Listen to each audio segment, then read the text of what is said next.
ఏమి నా పుణ్యము నీ మాల వేసే మోక్షమొచ్చే ఎంతమందికి ఉంటుందయ్యా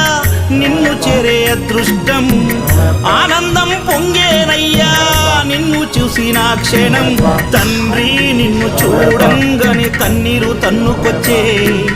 ఒక్కసారిగా నన్ను గన్న తల్లిదండ్రులు గుర్తుకొచ్చే చక్కని మల్లె జాజి పూల పరుపు వేసి బంగారు ఊయల గట్టి ఊయలూపనా